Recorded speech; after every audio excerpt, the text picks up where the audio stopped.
incident which happened there. தேவபுத்திரர் கூடி வரும் பொழுது அங்கே கர்த்தருடைய சந்நிதியிலே சாத்தானும் வந்து நிற்கிறதாக சொல்லப்பட்டிருக்கிறது. It is said that when the sons of God or gather, ஒரே பாங்குது. அழகா வைக்கலாம். 10 பேருக்கு தான் நம்ம பாட்டு பாடுறோம், 10 பேருக்கு தான் மியூசிக், 10 இந்த 50 பேருக்கு நீங்க ஒழுங்கா வச்சா போதும். ஓன்னு ஊரெல்லாம் கூட்டி அந்த ஊர்லெல்லாம் கேட்க வேண்டாம். அழகா வைக்கலாம், சிம்பிளா. கர்த்தருடைய பரிசுத்த நாமத்துக்கு மகிமை உண்டாவதாக. May the God's holy name be glorified. தேவனுடைய சன்னிதானத்திலே சாத்தான் போய் நின்று ஒரு சம்பாஷிக்கிற ஒரு சூழ்நிலையை நாம் பார்க்கிறோம். And we can see where the conversation taking place in the presence of God, where the Satan appeared before them. கர்த்தர் சாத்தானிடத்துல பேசுகிறார். And he was speaking to Satan. என்ன பேசுகிறார்? What he spake to him? என் தாசனாகிய யோபின் மேல் நீ கவனம் வைத்தாயோ? Had thou considered my servant Job? உடனே அவன் சொல்றான் ஆமான்னு சொல்றான். And he replied, yes. உடனே அதுக்கு அவர் பதில் சொல்றாரு, அவன் உத்தமன், பொல்லாப்புக்கு விலகினவன், சன்மார்க்கன், தேவனுக்கு பயந்தவன். அவனுடைய குவாலிட்டி எல்லாம் அழகா சொல்றார். And God was qualifying or telling his qualities by replying him, is a perfect man, is an upright man, and one feareth God and escheweth evil. ஒவ்வொரு நாளும் தேவனுடைய சன்னிதானத்துல நம்மை குறித்து தேவன் புகழுகிறதும் சாத்தான் நம்மை குறித்து போராடுகிறதும் நடந்து கொண்டே இருக்கிறது. Every day in the presence of God it is happening that they are all praising him, and he was coming and accusing us, and he was doing all these things. வெளிப்படுத்தல் 12ஆம் அதிகாரத்திலே சொல்லப்பட்டது போல இரவும் பகலும் குற்றஞ்சாட்டுகிற ஒரு வேலையை அவன் செய்து கொண்டே இருக்கிறான். As it is mentioned in the book of Revelation chapter 12, and he was doing the work of accusing day and night. ஆனா அதே நேரத்துல நம்முடைய தூதர்கள் அவர் ஆண்டவருடைய சன்னிதானத்திலே போய் நம்மை குறித்ததான பல காரியங்களை அவர்கள் தெய்வீகத்திலே சொல்லிக் கொண்டே இருக்கிறார். At the same time our angels of God, and they were appearing and they were telling all the divine natures of his. இந்த சிறியனுடைய தூதர்கள் கர்த்தருடைய சன்னிதானத்தை முகமும் தினமும் தரிசிக்கிறார்கள் என்று வேதம் சுட்டிக்காட்டுகிறது. And the Bible is pointing out in all this of little angels, and they were seeking the face of God day and night and every day. இங்கே ஒரு நாள் யோபுவை குறித்ததான ஒரு சம்பவசானை வருகிறார். And one day here, and the conversation about jogging is taking place. யோபுவை குறித்து தேவன் ஒரு சாட்சி கொடுக்கிறார். And the Lord is testifying about Job. அதுக்கு அவனும் சில பதில்களை கொடுக்கிறார். And he is also replying some answers for it. இவைகளுக்கு முடிவு என்னன்னு சொன்னா அது விசுவாச பரீட்சையாக மாறுகிறது. And for what is the conclusion or end of all these things? It becomes the trials of faith. கர்த்தருக்கு நம்ம மேல ஒரு நிச்சயம் இருக்கிறது. So the Lord is having a confidence about us. நாம் தடுமாற மாட்டோம். We will not be stumbled. என்ன கிருபை கொடுத்திருக்கிறோம். Because he have given us grace. அபிஷேகம் கொடுத்திருக்கிறோம். And he have given anointing. பரிசுத்தவான்களுடைய ஐக்கியம் கொடுத்திருக்கிறோம். And have given them the fellowship of saints. நல்ல உபதேசம் கொடுத்திருக்கிறோம். And given them the good doctrines. இப்படி எல்லாம் தேவன் நம்பி நாம் தோற்று போக மாட்டோம் என்று பிசாசினிடத்தில் அவர் சவால் விடுகிறார். And trusting all these things and deliver all these things in our hands, and the Lord is challenging to Satan that we will not attain failure. ஆனால் இப்படிப்பட்ட நேரத்துல தான் நாம் நின்று கர்த்தருடைய நாமத்தை உயர்த்த வேண்டும். But in such times we have to stand and we have to glorify the name of the Lord. ஆனால் இப்படிப்பட்ட நேரங்களில் தான் अनेक தேவனுடைய ஊழியர்கள் தேவனுடைய ஜனங்கள் தடுமாறி விடுகிறார்கள். In such times, and many people of God and many servants of God, they are stumbling in their way. இப்பொழுது என்ன நடந்தது? Now what is happening? இப்பொழுது பிசாசு அவரிடத்துல சில அனுமதிகளை கேட்கிறார். So now the Satan is getting some permission from him. முதலாவது நமக்கு எது சம்பவித்தாலும் தேவன் அறியாமல் சம்பவியாது. So whatever happens to us, and without the knowledge of God, nothing will happen to us. ஒருவேளை பிசாசின் போராட்டமா இருந்தாலும் அது அனுமதிக்கப்பட்டிருந்தால் ஒழிய அது நமக்கு சம்பவியாது. Sometimes it may be the struggles of devil, and only without the permission of God if it is not permitted or it is not happen in our life. தாவீதை Shimei தூஷித்தான். And Shimei cursed David. அப்பொழுது Abishai அவனை வெட்டி போடட்டுமா என்று கேட்டான். And Abishai asked permission, can I slay him? அதுக்கு தாவீது என்ன சொன்னான்? And what David replied for it? தாவீதை தூஷிக்கணும்னு தெய்வம் அவனுக்கு கட்டளையிட்டு இருக்கிறார். And the Lord commanded him to curse David. அதனால தான் அவன் வந்து என்னை ஏசுறான். And so he was cursing David. அப்ப தேவன் அறியாம ஒண்ணுமே நடக்காது. So without the knowledge of God, nothing will happen to you. ஒருத்தன் நம்மள பரியாசம் பண்றான், ஒருத்தன் நம்மளை அவமானப்படுத்துறான், ஒருத்தன் கேவலப்படுத்துறான் அப்படினு சொன்னா மேல அவன் permit அடிச்சிருக்கணும். If someone is mocking or jesting you, if is scoffing you, and he would have ought or the permit from above. தேவனிடத்திலிருந்து பெர்மிட் அடிக்காம உன் தலையில இருந்து ஒரு முடிய கூட அவனால நிச்சய முடியாது, பிடுங்க இயலாது. Without the permission of God, and no one can pluck even a single hair out of your head. அதனால தான் அந்த விஷயத்துல தேவன்கிட்ட போய் இவன் கேட்கறான், நீங்க வேலி அடைச்சு வச்சிருக்கீங்க, அவன் வீட்டை வேலி அடைச்சு வச்சிருக்கீங்க, அவனுக்கு உண்டானதெல்லாம் வேலி அடைச்சு வச்சிருக்கீங்க, அவன் நல்லா ஸ்தோத்திரம் பண்ணுவான், நல்லா ஜெபிப்பான், நல்லா அல்லேலியா போடுவான், அவனுக்கு எல்லாமே நீங்க நல்லா கொடுத்துருக்கீங்க, அதனால அவன் நல்லா தான் இருப்பான், ஒன்னொன்னா பிடுங்கி பாருங்க அவன் எப்படி இருக்கான்னு பாருங்க. And so he was telling unto God, and you have hedged about him, about his house on every side, and blessed every work of his hands, and so if you are plucking out of their hand every one, and you can see his stains. அவனுடையதை ஒவ்வொன்றாய் நீர் தொட்டு பாரும். And you just put thine hand or touch every one of his things. நீர் அவனை தொடுவீரானால், அவனுக்கு உண்டானதை தொடுவீரானால், அவன் உம்மை மறுதலிப்பான். When you put forth thine hand and will touch all the substances, and he may deny or you may betray you. அதனால தான் நமக்கு இருக்கிற சில காரியங்கள் எல்லாம் சில நேரங்களில் நம்ம விட்டு போகுது.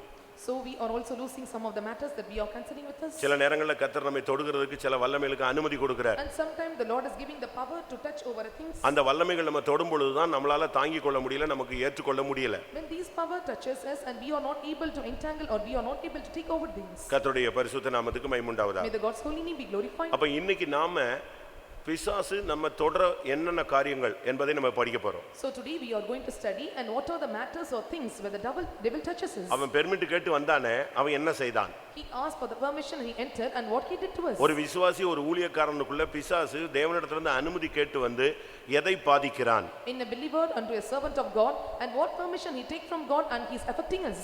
அத தான் இன்னைக்கு நம்ம படிக்க போறோம். And today we are going to study about ஒருவேளை it. இதுக்கு முன்னால நம்ம கேட்டிருக்கலாம், அறிஞ்சிருக்கலாம். Then sometime you have heard this sermon or you have known it.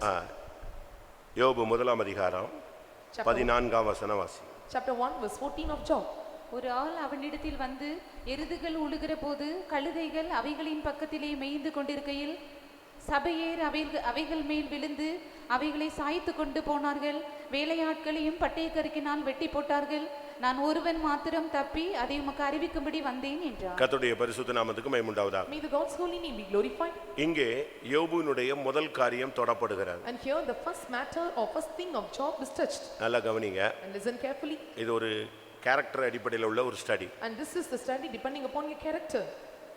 பிசாசு முதலாவது ஒரு விசுவாசி ஒரு ஊழியக்காரனுடைய எதை தொடுகிறான்? And first devil what touches the things of a servant of God or a believer. அதான் ரொம்ப முக்கியமானது. And that is very indispensable. ஒருவேளை கடந்த காலங்களில் பிசாசு பல காரியங்களை உங்கள்ட்ட தொற்றுப்பான். And sometimes in the past times and devil have touched many matters of you. ஒருவேளை பல சத்தியங்கள் தெரியாதனால உங்களுக்கு அது புரியாமலே போராட்டம்னு புலம்பிக்கிட்டே போயிட்டு இருப்பீங்க. And you not many matters or you know the truths and you may think that it was struggles and you keep moving on it. அதுக்கு முன்னால And before that யோபு 1ஆம் அதிகாரம் 3ஆம் வசனம் படிச்சு பாருங்க. and read chapter 1 verse 3 of Job. 1 2ஆம் வசனம் 3ஆம் வசனம் வாசி. And chapter 1 verse 2 and 3 of Job. அவனுக்கு 7 குமாரரும் 3 குமாரத்திகளும் பிறந்தார்கள். அவனுக்கு 7000 ஆடுகளும் 3000 ஒட்டகங்களும் 500 ஏர் மாடுகளும் 500 கழுதைகளும் ஆகிய மிருக ஜீவன்கள் இருந்ததுமன்றி திரளான பணிவிடைக்காரரும் இருந்தார்கள். கர்த்தருடைய பரிசுத்த நாமத்துக்கு மகிமை உண்டாவதாக. May the God's holy name be glorified. இவைகள் தான் அவனுடைய சொத்து. And these are all the substances. 7 குமாரர்கள் 3 பெண் பிள்ளைகள். And there were 7 sons and 3 daughters. 7000 ஆடுகள். And there were 7000 oxen. 3000 ஒட்டகங்கள். And there were 3000 camels. 500 ஏர் மாடுகள். And there were 500 yoke of oxen. 500 கழுதைகள். And there were 500 ashes. திரளான பணிவிடைக்காரர்கள். And there were great household members. அருமையான ஒரு வீடு. And he had a good house. அழகான ஒரு மனைவி. A beautiful wife. இவைகள் தான் அவனுக்கு இந்த பூமியில கொடுக்கப்பட்டிருந்த ஆஸ்திகள். And these are the substances or the wealth given to him in this earth. இவைகள்ல அவன் சொல்றான், நான் தொட போறேன், நீங்க தொடறதுக்கு எனக்கு அனுமதி கொடுங்கன்னு கேக்குறான். And he sees that I am going to touch all this from you and give me a permission to touch him. நீங்க தொட்டு பாருங்க அவன் என்ன pண்றான்னு பாரு. You just check where you touch by him. முதலாவது அவன் தொட்டது எதை? And what he touched at first. ஒரு ஆள் அவனிடத்தில் வந்து எருதுகள் உழுது கொண்டிருக்கும் பொழுதுன்னு சொல்கிறான். A messenger came unto Job and said when the oxen were plowing. முதலாவது ஒரு ஊழியன் ஒரு விசுவாசியினிடத்திலிருந்து பிசாசு எடுக்கிற இல்லாவிட்டால் சேதப்படுத்துகிற ஒரு காரியம் என்ன? And what is the first matter where the devil touches from a servant of God believer and what is touches from him first? ஒன்று, First thing. பாடுகளின் ஜீவியத்தை அவன் வெறுக்க வைப்பான். And first he make you to hate the life of suffering. First எருதுகளை தான் அவன் touch பண்றான். And first he touches the oxen. இதுதான் ஒரு விசுவாசியினிடத்திலிருந்து ஒரு ஊழியனிடத்திலிருந்து பிசாசு எடுக்கிற தாக்குகிற ஒரு காரியம். And this is the first thing where the devil attacks or takes from a believer or a servant of God. எப்பொழுது ஒரு தேவனுடைய பிள்ளைக்குள்ளிருந்து பாடுகளின் சிந்தை போகுதோ அவன் மகிமை அடைய முடியாது. And when from the people of God when they are losing their life of suffering and they cannot be glorified.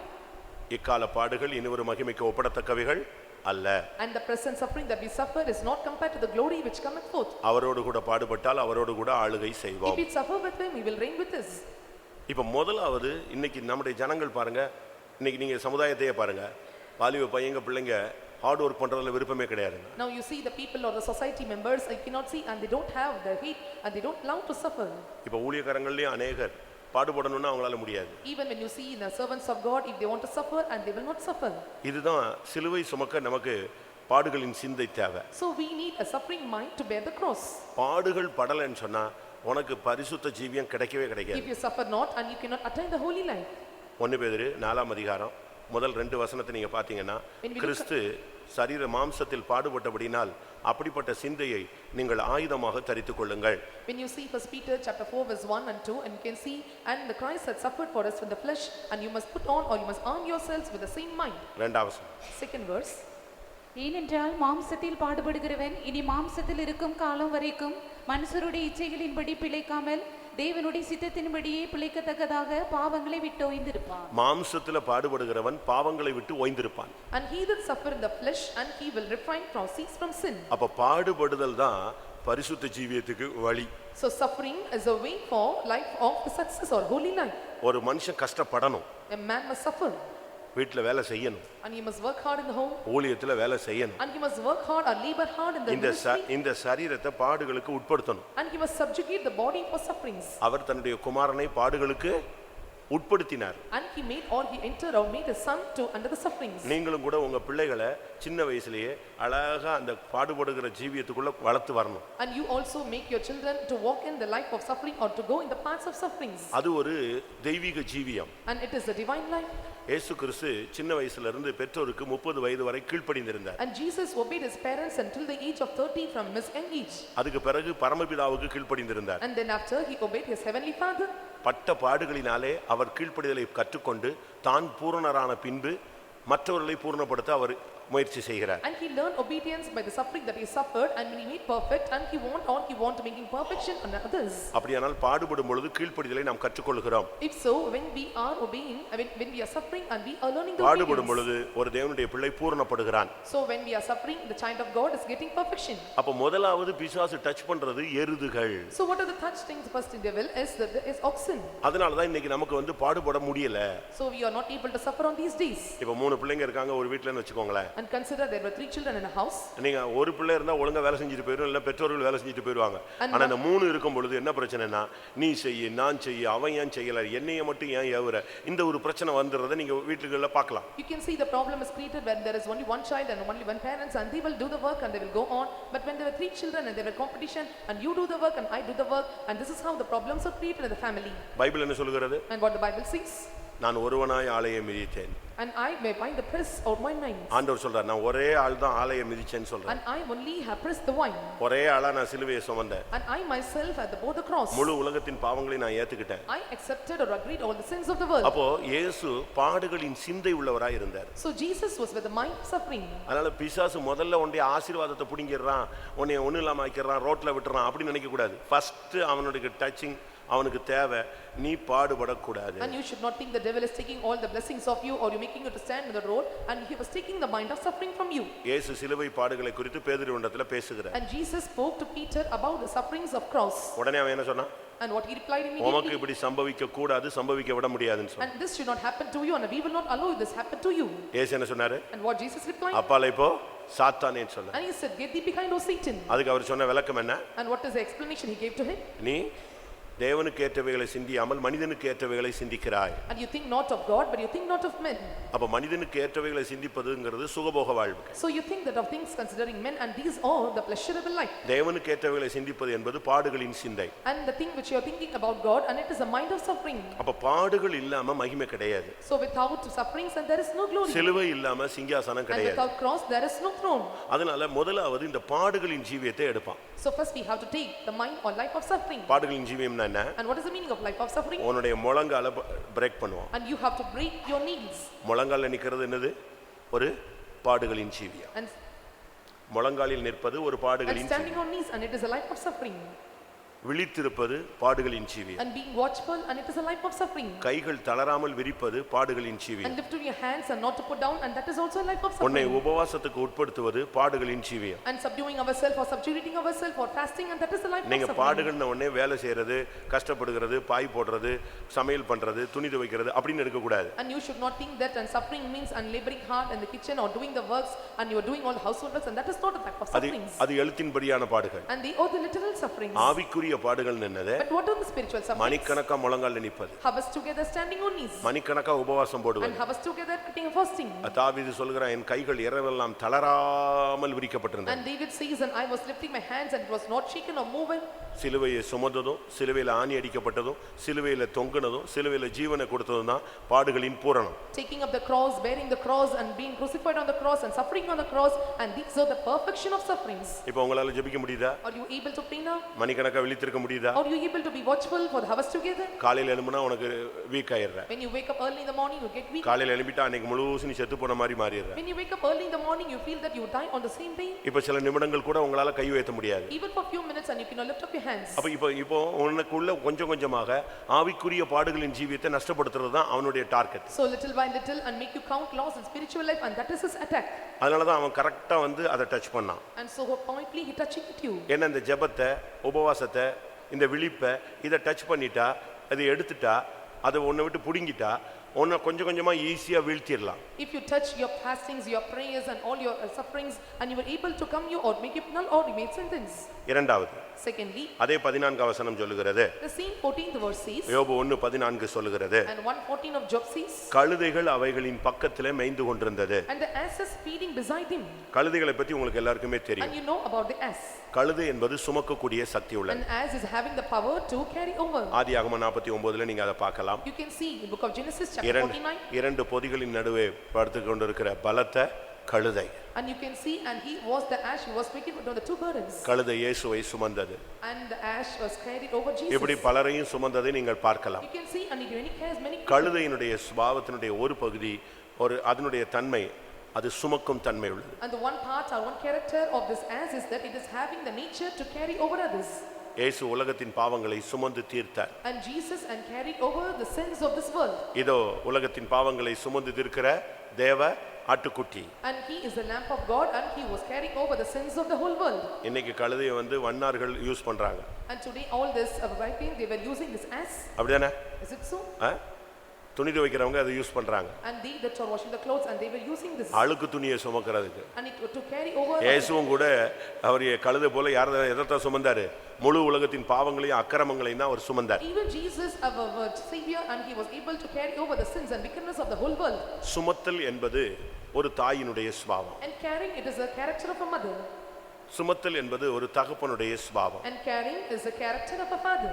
சுமத்தல் என்பது எல்லாருக்கும் கிடைக்காது. And carrying, and this will not come to everyone. இன்னைக்கு சுமக்கிறதுங்கிறது எல்லாராலும் முடியல. And today many are not, or it is impossible with everyone to carry over others. ஆசாரியர்கள்ல ஒரு கூட்டத்துக்கு உடன்படிக்கை பெட்டியை சுமக்கிற ஒரு ஊழியம் கொடுக்கப்பட்டது. For one group of priests it is given the ministry to carry over the ark of covenant. அப்படி ஒவ்வொருவருக்கும் சுமக்கிற ஊழியத்தை நீங்க பைபிள்ல பல இடங்கள்ல பார்க்கலாம். So you can see in various parts of the Bible, and they were given the ministry of carrying others. இன்னைக்கு உங்கள அநேகருக்கு உங்க புருஷனையே சுமக்க முடியல, உங்க பிள்ளைகளையே சுமக்க முடியல, உங்க குடும்பத்தையே உங்களால சுமக்க முடியல, உங்க ஊழியத்தையே உங்களால சுமக்க முடியல. And today many of you are not able to carry your family, your wife, your husband, your children, and your ministry. இந்த சுமக்கிற ஊழியங்கிறது எல்லாராலும் செய்ய முடியாது. The ministry of carrying or bearing, and everyone cannot perform this. ரொம்ப ஸ்பிரிச்சுவலா இருக்கிறவங்க கூட சில நேரத்துல தடுமாறிடுவாங்க. And they that are in spiritual standard, high standard, and they cannot, or they may lose this power of carrying others. மோசே ஒரு அருமையான தேவனுடைய மனுஷன். And Moses is a good servant of God. ஒரு டைம் வந்தபோது புலம்பிட்டான். When one time came and he lamented. நான் இவங்களை Peddana? And did he deliver him? நான் ஏன் இவங்களை சுமக்கணும்? And why should I carry them? என்னால சுமக்க முடியல, என்னை விட்டுருங்கன்னு சொல்லிட்டான். And he said that I cannot carry anymore, please leave me. ஏன்னா இவங்க இந்த ஜனத்தினுடைய பிரச்சனைகள் உச்சகட்டத்தை தொட்டது. Because and the problem of the people and touch the top, it is a peak of point. என்னாகமம் 11:11 பார்க்கும் பொழுது, When we look into 11:11 of Numbers, அப்பொழுது மோசே கர்த்தரை நோக்கி, நீர் இந்த ஜனங்கள் எல்லாருடைய பாரத்தையும் என்மேல் சுமத்தினதினால் உமது அடியானுக்கு உபத்திரவம் வரப்பண்ணினதென்ன? அவன் சொல்றான், எல்லாருடைய பிரச்சனையை தூக்கி ஏன் தலையில சுமத்திட்டீங்க, எனக்கு எதுக்கு இந்த உபத்திரவம்? And you have made a burden of all the people unto me, and a why such affliction to me? அடுத்த வசனத்துல சொல்கிறான், In the next verse he says, தகப்பன் சுமந்து கொண்டு போவது போல நான் இந்த ஜனத்தை சுமக்கணும்னு எனக்கு என்ன கட்டாயம்? நான் இவங்களுக்கு அப்புறம் தெரித்து பெற்றனா? And having conceived all these people, I begotten them, and I should carry them on my bosom, nursing father beareth the sick child. என்னால முடியாது. So it is impossible with me. முடியலையா? என்னைய கொன்றுங்கங்கறான். And he says, and if possible you kill me. 15ஆம் வசனம் வாசிங்க. And repeat verse. உம்முடைய கண்களிலே எனக்கு கிருபை கிடைத்ததானால் இப்படி எனக்கு செய்யாமல் என் உபத்திரவத்தை நான் காணாதபடிக்கு இப்பொழுதே என்னை கொன்று போடும் என்று வேண்டிக் கொண்டான். சுமக்க முடியலன்னு சொல்லி அவன் கொல்லுற தன்னையே கொன்றுங்கன்னு சொல்றான்.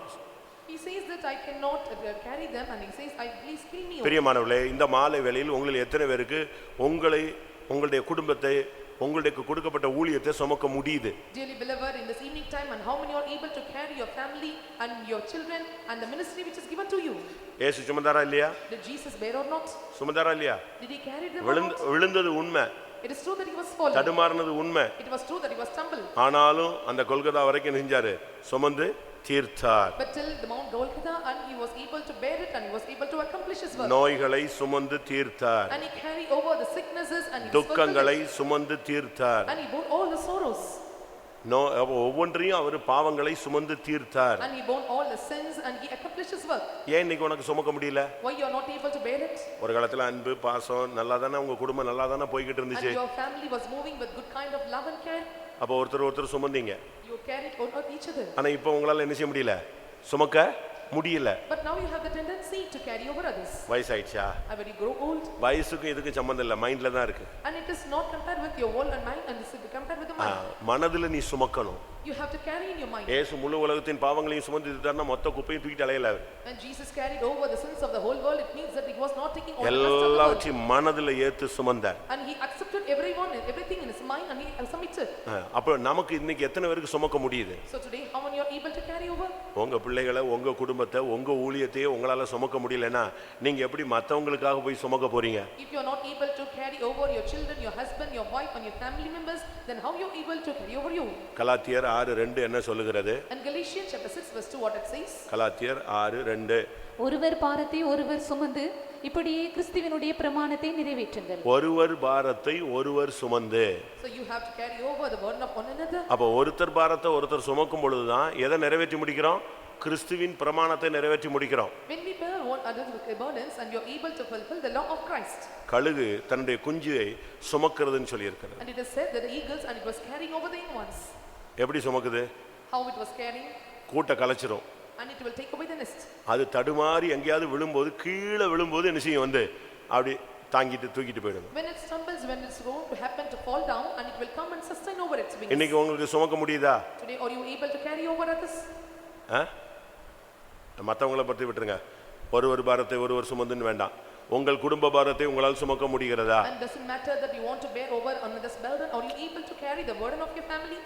குடும்ப பாரத்தை சுமக்க முடிஞ்சவனுக்கு சண்டை வராது. And these are not able to carry over the burden of the family, and there is no quarrel in them. இப்போ புருஷன் மனைவி ஒரு 4 பேர் சேர்ந்து ஒரு இடத்துக்கு போறாங்கன்னு சொன்னா 2-3 சூட்கேஸ் இழுத்துட்டு போறாங்கன்னு வைங்களேன். If the husband and wife, and they were taking to the place and taking the suitcase, and they were leaving off, ஒருத்தருக்கு ஒருத்தர் மாத்தி மாத்தி கையை பிடிச்சி இழுத்து பிடிச்சி அந்த பேக் ஒரு ஆள் முனையை பிடிச்சி ஒரு ஆள் காலை பிடிச்சி இழுத்துக்கிட்டே போயிட்டா போய் சேர்ந்துடலாம்.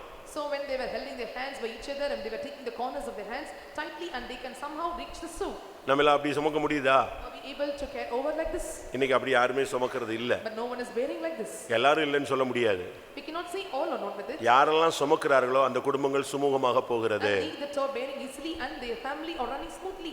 எங்கெல்லாம் பிரச்சனை இருக்கோ அங்கெல்லாம் சுமக்கிற ஆட்கள் கம்மின்னு அர்த்தம். And where there are problems, you can see, and the persons, those who are bearing or carrying, are limited. சுமக்கிற கேரக்டர் ஒரு கிறிஸ்துவனுடைய character. So the carrying character, and it is a character of Christ. ஒருத்தர் சிலுவையை சுமந்துட்டு போறான். And one way the cross.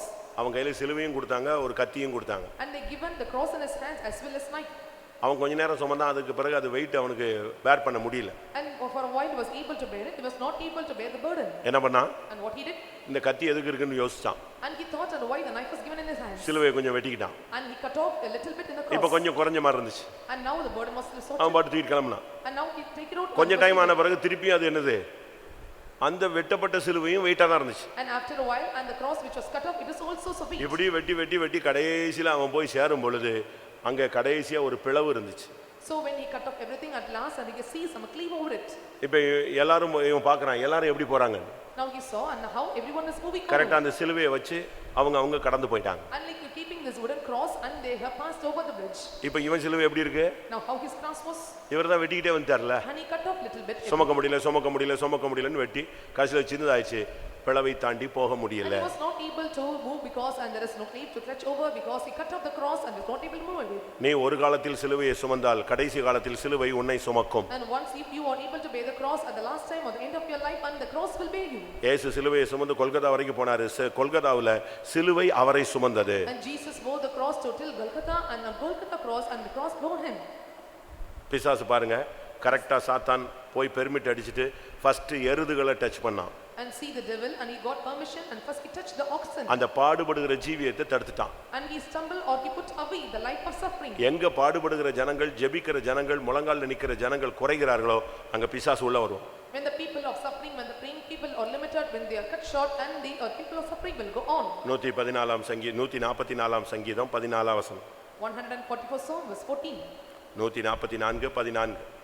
எங்கள் எருதுகள் பலத்தவைகளாய் இருக்கும், சத்துரு உட்புகுதலும் குடியோடி போகுதலும் இராது, எங்கள் வீதிகளில் கூக்குரலும் உண்டாகாது. நீங்க நல்ல ஜெபத்துல முழங்கால்களை பாடுபடுகிற ஜீவியத்துல நல்ல ஸ்ட்ராங்கா இருந்தீங்கன்னா சத்துரு உட்புகுதலும் குடியோடி போகுதலும் வராது, வீட்டுல சத்தமே வராது, கூக்குரலின் பிரச்சனையே வராது. When you are watchful in your prayers and when you are earnestly praying in your family and there will not be any complaints and there will not be murmurings in your family occurs. இரண்டாவது உன்னுடைய சுமக்கும் தன்மையை எடுப்பான். Secondly, and you have to preserve the carrying out character. அப்பதான் நீங்க மோசேயை போல என்னால முடியாது. So like Moses and you cannot say I cannot climb up. ஏன் எனக்கு மட்டும் பிரச்சனை? And why the problems are for me alone? ஏன் எனக்கு மட்டும் போராட்டம்? And why the struggles or conflicts for me? நான் ஒருத்தன் தான் மாட்டிக்கிட்டேனா? Only one I have entangled over this. இதுதான் குடும்பத்துல வர்ற பிரச்சனைகள், சபையில வர்ற பிரச்சனைகள், ஊழியத்துல வர்ற பிரச்சனைகள். These are the problems that comes in the church, in the congregation, in the family. நீங்க இப்ப யோசிச்சு பாருங்க லாஸ்ட் கடந்த காலங்களில் நீங்க எப்படிலாம் அறிக்கையிட்டிருப்பீங்க. And just you think over and how you confess the past times. இவளெல்லாம் என்னால கடைசி வரைக்கும் இழுத்துட்டு போக முடியாது. And cannot carry her till my end. இந்த ஆளோட கடைசி வரைக்கும் கூப்ப விட முடியாது. And I cannot go along with this man till the end. இந்த பிள்ளைகளை வச்சு நாம என்ன பண்ண போறோம்? I don't know what I am going to do with these children. இப்போ சுமக்கும் தன்மையை பிசாசு எடுக்கிறான். Now the devil is taking the nature of carrying over others. ஒருத்தன் வந்து சொல்றான் இப்படி சபையர் வந்து எருதுகளையும் இந்த கழுதைகளையும் அடிச்சிட்டு போயிட்டாங்க. And when he sees that the messenger came and informed Job and one was made over this oxen and asses. நல்லா புரிஞ்சுக்கணும். Understand well? ஒரு கரெக்டர் போகும்போது அடுத்த கரெக்டர் வெளியே போகும். When one character is leaving you, another character will leave you. அடுத்த character வெளியே போகும்போது அடுத்த கரெக்டர் வெளியே போகும். When the second character leaves you, the other character leaves you. நான் திரும்பவும் சொல்றேன். Once again I repeat. ஒரு தெய்வீக குணம் உன்னை விட்டு வெளியே போகுதுன்னா அது போகும்போது எதை இழுக்கும்? அடுத்ததை இழுக்கும்.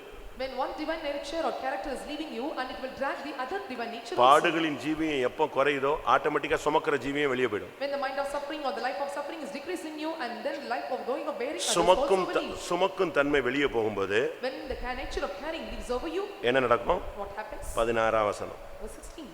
அவன் இப்படி பேசிக் கொண்டிருக்கையில் வேறொருவன் வந்து வானத்திலிருந்து தேவனுடைய அக்கினி விழுந்து ஆடுகளையும் வேலையாட்களையும் சுட்டெரித்து போட்டது. அடுத்து போனது ஆடுகள் போய்விட்டது. And next he lost the sheep.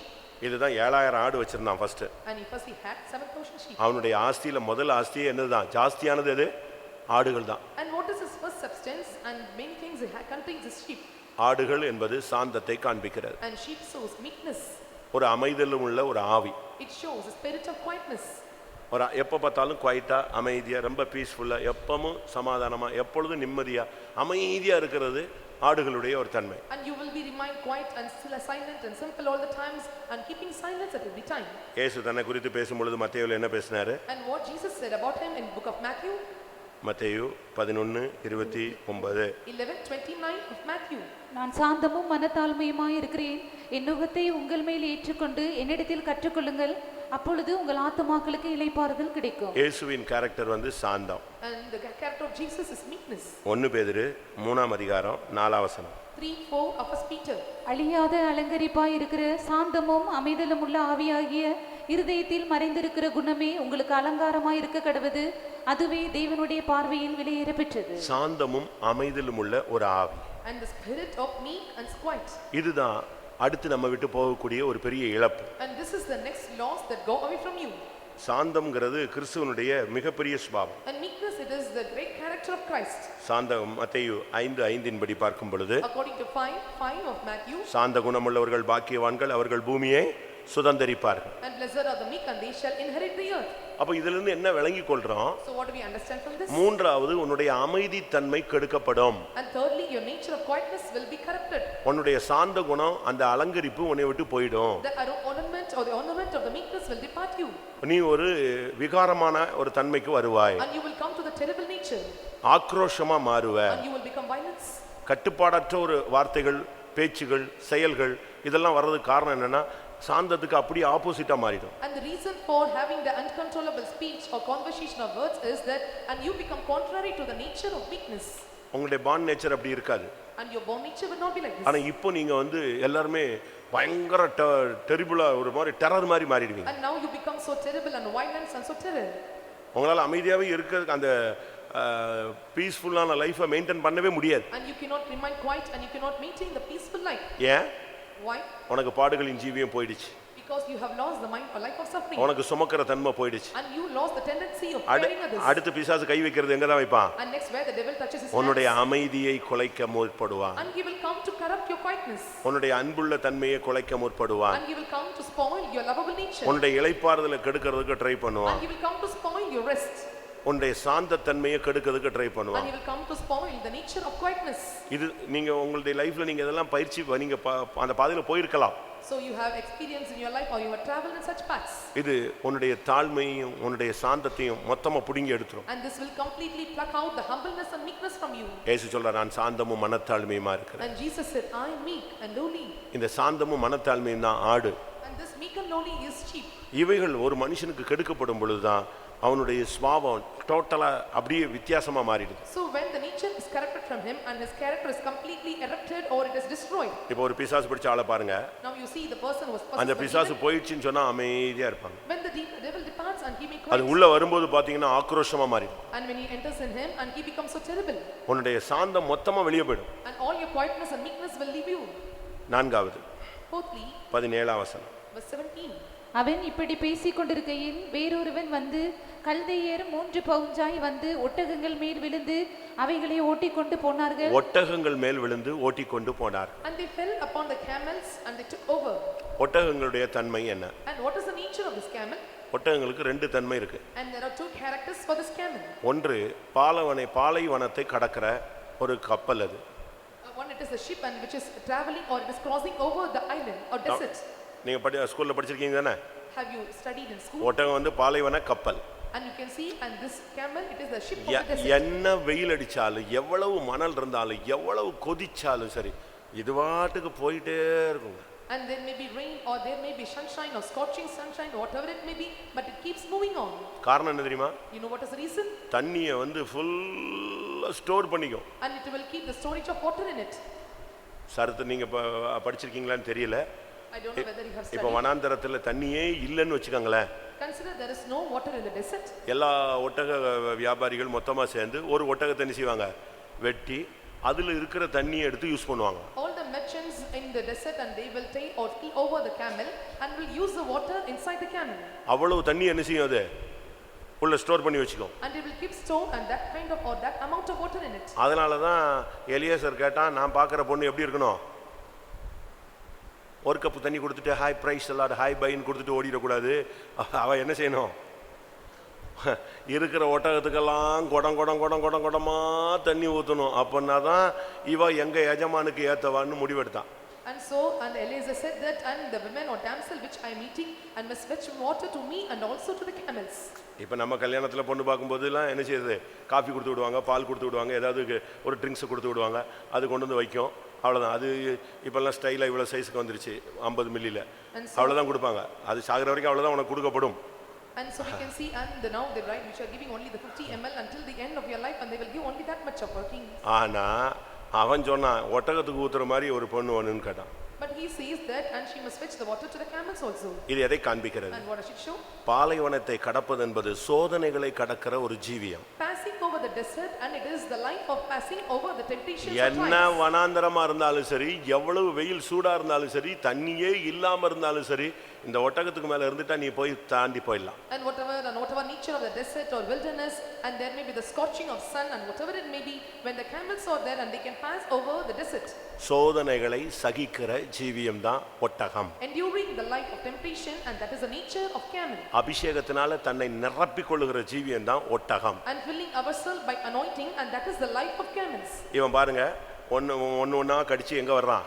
ஆட்டை கடிச்சு மாட்டை கடிச்சுன்னு சொல்லுவாங்க தமிழ்ல. அதே மாதிரி அவன் ஏதோ ஃபர்ஸ்ட் டச் பண்ணா பாடுகளின் ஜீவியம், அடுத்து சுமக்கிற ஜீவியம், அடுத்து சாந்தம் அமைதி, அடுத்து எதை கை வைக்கிறான்? சோதனைகள்ல உன்னை நிக்க விடாம ஓட வைக்கிறான். One by one he was touching, and first he touched the life of suffering, and second he touched the life of carrying over others, and third he touched the meekness and lowliness, and now he put both the hands on temptations. இப்ப சோதனைகள் அதிகரிக்குது. Now the temptations are increased. Bible என்ன சொல்லுகிறது? And what the Bible says? 10 நாள் சோதிக்கப்படுவீர்கள். And you will be tempted or tested. மரண பரியந்த உண்மையா இருந்தால் உனக்கு ஜீவ கிரீடத்தை தருவேன். And I will give you the crown of life, and will give you your suffer till the end. மத்தேயு 4:1 பார்க்கும் பொழுது, When you look at the 4:1 of Matthew, பிசாசு என்ன பேர்ல வர்றான்? and how the devil is coming. என்ன பேர்ல வர்றான்? அப்பொழுது இயேசு பிசாசினால் சோதிக்கப்படுவதற்கு சோதனைக்காரனாக வருகிறான். So as a tempter, and he is coming to Jesus. அவனுக்கு பேர் என்னது? சோதனைக்காரன். And he is called as tempter. இன்னைக்கும் கூட நமக்கு சோதனைகள் வருது, ஆனா நம்ம நினைக்கிறோம் நம்மள மூழ்கிடுன்னு. அப்படி கிடையாது. சோதனையிலிருந்து தப்பி போக வழியை உண்டு பண்ணுவார்னு பைபிள் சொல்லுகிறது. Even today, and we are tempted of the devil, but the Bible says, and he will pave the way to escape out of these temptations. திராணிக்கு மிஞ்சி என்ன செய்யறதில்லை, அவர் ஒரு மனிதனை சோதிப்பது இல்லை. And the Lord will not tempt any person beyond their might. யோபுவை பத்தி எல்லாரும் சொல்றாங்க, இவர் முற்று முடிய சோதிக்கப்பட வேண்டும் என்பது எங்களுடைய ஆசைங்கிறான். And it is said about Job, and he was to be end till the end, and must be tested on trial. அவங்க நண்பர்கள் சொல்றாங்க, முற்று முடிய சோதிக்கப்பட வேண்டியது என்பது எங்களுடைய அபேட்சை. And they said that, and it is our desire, and he must be completely to be tested until the end. எப்படிப்பட்ட நண்பர்கள் கிடைச்சிருக்கான் பாருங்க. And see, and what kind of nature he was. அதுக்கு யோபு என்ன சொன்னா? And what the Job says. நான் சோதிக்கப்பட்ட பின்பு நான் எப்படி இருப்பேன்? சுத்த பொன்னாய் விளங்குவேன். So on Job replied that, and when I was tested, and I will come forth as a pure gold. இப்ப சோதனையை உங்களால சகிக்க முடியுதா? Now are you able to endure your temptations? இன்னைக்கு ஒரு சின்ன ப்ராப்ளம்னா படபடன்னு ஷிவரிங் ஆயிருது. So when you are receiving a small problem, and you are shivered and you tremble. உடனே ரொம்ப தடுமாறி புலம்பி கத்தி உருண்டு ஒரே கூச்சல் போட்டு உடனே போன போட்டு எல்லாரையும் கூப்பிட்டுறோம். And when we are stumble, and when we are wallowed around, and we call upon others for food. இன்னைக்கு சோதிக்கப்படுகிறவர்களாய் நம்மை சோதனைகள் மத்தியில் நம்மை நிற்க முடியாமல் நாம் தடுமாறுகிறோம். Today we are stumbling, or not able to stand in midst of the temptations. அவர் சோதிக்கப்பட்டபடினால் சோதிக்கப்படுகிறவர்களுக்கு அவர் என்ன செய்கிறார்? உதவி செய்கிறார்னு பைபிள் The சொல்லுது. Bible says, and he was tempted, and so he was helping thee that are being under the temptations. இன்னைக்கு பாருங்க, அபிஷேகம் இல்ல. Today there is no anointing. இன்னைக்கு ஒட்டகம் இல்ல. Now there is no camel. இன்னைக்கு அபிஷேகத்துல நிரம்புற ஜீவியம் இல்ல. Now we don't have the life of willing and anointing. சோதனைகள்ல நின்னு பிடிச்சு கர்த்தருக்காக சாட்சியா நிக்கிற ஜீவியம் இல்ல. And we lost the tendency to stand as a witness in time of the temptations. விசுவாச பரீட்சையில அநேகருக்கு நிக்க முடியல. And many in the times of trials of faith, they not able to stand the temptations. 2 கொரிந்தியர் என்ன சொல்லுகிறது? And what the 2 Corinthians says? அங்கே வேதம் என்ன சொல்லுகிறது? What does the scripture say? 2 கொரிந்தியர் 13 பார்க்கும் பொழுது, When we look into 2 Corinthians chapter 13, 5 வசனம், verse 5. நீங்கள் விசுவாசம் உள்ளவர்களோ வென்று உங்களை நீங்களே சோதித்து அறியுங்கள், உங்களை நீங்களே பரீட்சித்து பாருங்கள், இயேசு கிறிஸ்து உங்களுக்குள் இருக்கிறார் என்று உங்களை நீங்களே அறியீர்களா? நீங்கள் பரீட்சைக்கு நில்லாதவர்களாய் இருந்தால் அறியீர்கள். நாங்களோ பரீட்சைக்கு நில்லாதவர்கள் அல்லவென்பதை அறிவீர்கள் என்று நம்புகிறேன். பாருங்க, ஆண்டவர் சொல்றார், பரீட்சை, விசுவாசத்துக்கு பரீட்சை உண்டு. So the Lord says, and there is a test உங்களை for your faith. உங்களை எத்தனை பேர் பரீட்சைக்கு நிக்கிறீங்க? And how many have proved yourself? சோதனைகள் வரும். Temptation may come. ஒரு வசனம் படிச்சீங்கன்னா அதுக்கு ஒரு சோதனை வரும். When you read the word of God, and you will get the temptations. ஒரு அபிஷேகம் கிடைச்சா அதுக்கு ஒரு சோதனை வரும். When you receive anointing, and there is a temptation. இப்ப ஸ்கூல்ல வேற ஒண்ணு இல்ல, ஒரு பாடம் சொல்லி கொடுக்குறாங்க, அதுக்கு என்ன உண்டு? Now they are teaching a lesson in a school, and சொல்லுங்க. what you have for it? சொல்லுங்க. பரீட்சை உண்டு, எக்ஸாம் So உண்டு. there is a test for it. அதுபோல Likewise. ஒரு வசனமோ கிருபையோ அபிஷேகமோ வல்லமையோ பிரதிஷ்டையோ என்ன நீ பண்ணாலும் என்ன உனக்கு மேல இருந்து கிடைச்சாலும் அதுக்கு ஒரு பரீட்சை உண்டு. Word of God, grace or anointing, and whatever comes from above, and you will have the test for everything. அந்த சோதனையில நீ நிக்கணும். So you have to stand in the trials. பிசாசு என்ன பண்ணுவான்? And what the devil do? உன்னைய சோதனையில நிக்க விட மாட்டான். And he will not allow you to stand in midst of the trials. சில பிள்ளைங்க பரீட்சைனா போகவே போகாது. And some children, when they are taking the test, and they will not move on. நான் அண்ணா நகர்ல இருக்கும்போது When I was in Ananagar, ஒரு பிள்ளை PhDயோ ஏதோ பண்றா. and one girl, and she did PhD. அதுக்கு ஒரு தீசிஸை ஏதோ சப்மிட் பண்ணணும். And she wanted to submit thesis for it. அப்போ அடுத்த நாள் ஏதோ அவளுக்கு ஒரு எக்ஸாம் மாதிரி வச்சுக்கிறாங்க. So before that, and they conducted an exam to her. அவளுக்காக ஜெபிக்க சொன்னாங்க. And she asked to pray for her. என்னன்னு சொன்னா ஜுரம். And she asked me, she was got fever. நான் சொன்னேன், நீ PhD பண்ற, உனக்கு எதுக்கு ஜுரம் வருது? And you are doing PhD, and why you got fever? இத்தனை வயசுக்கு பிறகு நீ ஏன் எக்ஸாமுக்கு பயப்படுற? So after these many years, and why you want to fear for the exam? அவங்க அம்மா அப்பாவும் கூட வந்திருந்தாங்க. And the father and mother came along with her. LKGல இருந்து இந்த பிரச்சனை இவளுக்கு இருக்கு. And she got the problem from the age. எப்படி? எப்ப இருந்து பிரச்சனை? And when she got this problem? எக்ஸாம்னு சொன்னா LKGல இருந்து அவளுக்கு ஜுரம் வந்துரும். இப்போ PhD வந்தாச்சு, இப்பவும் என்ன வருது? பாஸ் ஆயிடுவா. ஆனா முந்தின நாள் ஜுரம் வந்து. If it is exam and she will got fever but the before day, and from this LKG she is having a problem, and even now she was doing PhD she was having the same problem. இன்னைக்கு கூட எத்தனையோ பிள்ளைங்க exam எழுதாம ஓடிடுறாங்க. Even today many children and they were running away and not able to. சோதனையில நிக்கணும். You must stand in the trials. பிசாசு சோதனையில உன்னை நிக்க முடியாம அந்த ஒட்டகத்தை அழிக்கிறதுக்கு ட்ரை பண்ணுவான். And the devil to destroy you in the times of trials, and he may come to seek and destroy the camels. அவனுடைய நான்காவது டார்கெட் உன்னுடைய சோதனையில நீ நிக்க கூடாது. His fourth target is that you should not stand in trials. அதுதான் பிசாசினுடைய தந்திரம். And that is the treachery or the wickedness of this devil. அததான் அவன் செஞ்சான். And he did the same. அடுத்ததாக பார்க்கும் பொழுது And next when we see அந்த 17ஆம் வசனம் மறுபடியும் வாசிங்க. verse 17. அவன் இப்படி பேசிக் கொண்டிருக்கையில் வேறொருவன் வந்து கல்தையர் 3 பவுஞ்சாய் வந்து ஒட்டகங்கள் மேல் விழுந்து அவைகளை ஓட்டி கொண்டு போனார்கள். வேலையாட்களையும் பட்டயக்கருக்கினால் வெட்டி போட்டார்கள். வேலையாட்களை வெட்டி போட்டார்கள். And they slain the servants. இந்த வேலையாட்கள் என்பது கீழ்ப்படிதலை காண்பிக்கிறது. The servant shows obedience. நூற்றுக்கு அதிபதி என்ன சொல்றான்? What the centurion sees. நான் அதிகாரத்துக்கு கீழ்ப்பட்டவனா இருந்தாலும் எனக்கும் கீழ்ப்படுகிறவர்கள் உண்டு. And though I was obeying to the power and authority, and they that are subjugated to me or obeying me or them. வா என்றால் வருகிறான், போ என்றால் போகிறான். If I say come, he cometh, and if I say go, he goeth. இந்த வேலையாட்களையும் அழிச்சிட்டாங்க. And he destroyed the servants. இந்த வேலையாட்கள் என்பது கீழ்ப்படிதலை காண்பிக்கிறது. This servant shows this obedience. யோவான் 4ஆம் அதிகாரத்துல மரியாள் அந்த வேலையாட்களை பார்த்து என்ன சொன்னா? அவர் என்ன சொல்றாரோ அதை மட்டும் செய்யுங்க, கிளியர் ஆயிடும். John chapter 2, and what and the Mary says, and what he says you obey accordingly. அவர் என்ன சொன்னாரு? What he said? கற்சாடிகள் எல்லாம் என்ன செய்யுங்க, தண்ணியில நிரப்புங்கன்னாரு. Fill the water pots with water. அது சிம்பிளான ஒரு concept. It was a simple concept. ஊத்தியாச்சு. And they filled. இப்போ மொண்டு வண்டிக்கு கொடுங்கங்கறாரு. அதான் ரொம்ப கஷ்டமானது. Now he says, and draw now out of the feast. ஏங்க அது தண்ணிங்க அப்படின்னு யாராவது ஒருத்தங்க கூட சொல்லல. அப்படியே கீழ்ப்படினா எதா மாறுது? எதா மாறுது? தண்ணி திராட்சரசமா மாறுது. And no one said it was water, and they obeyed implicitly, and the water was changed into wine. தண்ணீர் தன் நாதனை கண்டு சிவந்தது அப்படின்னு ஒரு சப்ஜெக்ட் இருக்கு. And there is a subject. தண்ணீர், அந்த தண்ணீர் வந்து இயேசுவை பார்த்த உடனே வெக்கப்பட்டு சிவந்துருச்சான். So the water and saw Jesus, it was confounded, and it was turned into red. மதுரையில் ஒரு சில்ட்ரன்ஸ் டே ப்ரோக்ராம் அது. In Madurai, and there was a children's day program. தண்ணீர் தன் நாதனை கண்டு சிவந்தது. And the water looking unto Jesus, it was turned into red. தண்ணியை வந்து நிரப்பிட்டாங்க இல்லையா? சிருஷ்டிகரை பார்த்த உடனே வெக்கப்பட்டு அது எப்படி மாறிடுச்சான்? சக்கச்சவேர்னு மாறிடுச்சு. அந்த ஒரு சிலர்லாம் பார்த்த உடனே செவந்துருவாங்க, வெக்கப்பட்ட உடனே மூஞ்சிலாம் செவந்துருமே. அதே மாதிரி இந்த தண்ணி தன்னுடைய நாதனை பார்த்த உடனே, தன்னுடைய மீட்பரை பார்த்த உடனே எப்படி எரிஞ்சிருச்சு? அப்படி வெக்கப்பட்டு செவந்து திராட்சரசமா மாறிடுச்சான்.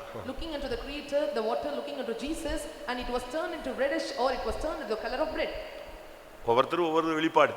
So everyone are having different revelations. அது ஒரு கவிஞர் எழுதியிருக்கான், தண்ணீர் தன் நாதனை கண்டு சிவந்தது. And it was written by a poetry that after looking unto Jesus, it was turned into red. இன்னொரு பாஸ்டர் சொன்னாரு, And another pastor said, இயேசு ஒரு கப்பல்ல பிரயாணப்படுறாரு. and Jesus was traveling in a ship, பயங்கரமான காத்து, and there was a great tempest. பயங்கர புயல். It was heavy wind, சீடர்கள் எல்லாம் படாத பாடுபடுறான். and all the disciples, and they were caught in it. ஆனா இயேசு அங்க இருந்தாரு.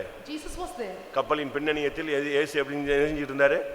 தலையனை வச்சு இளைப்பாரி கொண்டிருந்தார். And Jesus was taking rest in the headed part of the ship. ஐயரே கவலை இல்லையான்னு எழுப்பி விட்டானுங்க. And they were calling him, Master, you wake up. அப்போ ஒருத்தர் கேட்டாரு, என்னங்க இயேசு இருக்கிறாருன்னு தெரிஞ்சு எப்படிங்க கடல் இப்படி கொந்தளிக்கலாம்? And one asked, and there was Jesus, and how that bow can be boisterous? இயேசு இருக்கிறதுனால தான் கடல் கொந்தளிச்சது. And Jesus was there, and so the sea was troubled. சிருஷ்டிகர் என்னிடத்துல வந்திருக்கிறாரு, அதனால அவர் இளைப்பாறட்டும்னு என்ன செஞ்சுதான்? அப்படியே காத்து அடிச்சு தாளாடிட்டே இருந்துச்சு. அவர் அதனால தான் இவனுங்க கத்திட்டு இருந்தா, அவர் தூங்கிட்டு தான் இருந்தார். The Creator has come, and so looking unto the Creator, it was waving around, it was trouble on either side, and என்னை சிருஷ்டித்தவர் என்கிட்ட பயணப்பட்டு வந்திருக்கிறார்.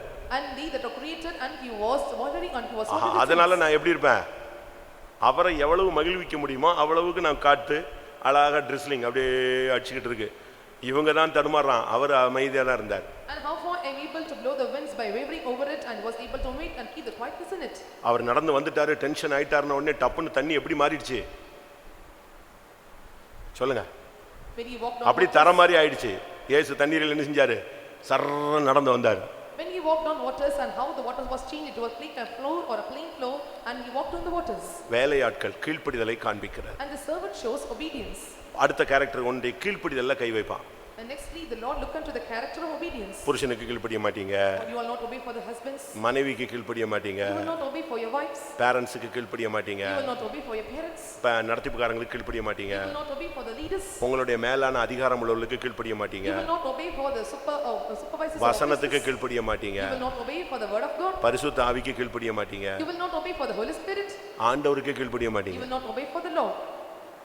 ஆண்டவர் காலையில் எழுப்புவாரு, நீங்க என்ன செய்வீங்க? தூங்கிட்டே இருப்பீங்க. The Lord will wake you in the morning, but you will ஆண்டவர் be போதிப்பாரு, உங்களுக்கு கீழ்ப்படிய முடியாது. and you will make you to wake up and you are not able to obey for him. எப்பொழுதுமே கீழ்ப்படிதல் ஒரு முக்கியமான அம்சம். Obedience, and it is an important aspect in our life. இயேசு எப்படி கீழ்ப்படிந்தார்? How Jesus obeyed மரண பரியந்தம். until the end of life. அதாவது அதுக்கு அடுத்த விளக்கம், அதாவதுன்னு ஒரு சொல்லி, அதாவது சிலுவையின் மரண பரியந்தம் கீழ்ப்படிந்தார். பிலிப்பியர் 2ஆம் அதிகாரம் 6, 7, 8 வசனங்கள். 2, 6, 7, 8 of Philippians, he said that, and until the death of cross. மரண பரியந்தம், அதாவது சிலுவையின் மரண பரியந்தம். It is said that until death, until the death of cross. அடுத்ததாக என்ன நடந்தது? And nextly what happened? 18ஆம் வசனம். Verse 18. இவன் இப்படி பேசிக் கொண்டிருக்கையில் வேறொருவன் வந்து உம்முடைய குமாரரும் உம்முடைய குமாரத்திகளும் தங்கள் மூத்த சகோதரன் வீட்டிலே புசித்து திராட்சரசம் குடிக்கிற போது வனாந்தர வழியாய் பெருங்காற்று வந்து அந்த வீட்டின் 4 மூலையிலும் அடிக்க அது பிள்ளைகளின் மேல் விழுந்ததினால் அவர்கள் இறந்து போனார்கள். நான் ஒருவன் மாத்திரம் தப்பி அதை உமக்கு அறிவிக்கும்படி வந்தேன் என்றார். அடுத்து என்ன நடந்துச்சு? Nextly what happened? வீட்டை உடைச்சிட்டான். And they broke over the அவனுடைய அந்த காத்து வந்து அடுத்து அடிச்சது எதை? பிள்ளைகள் அதுக்கு பிறகுதான் சாவுறாங்க. வீடு உடையலன்னா பிள்ளைங்க ஒன்றும் சாவாது. And nextly the wind strike at his house. அடுத்து அவனுடைய டார்கெட் உன்னுடைய நம்பிக்கை. Next his target is your hope.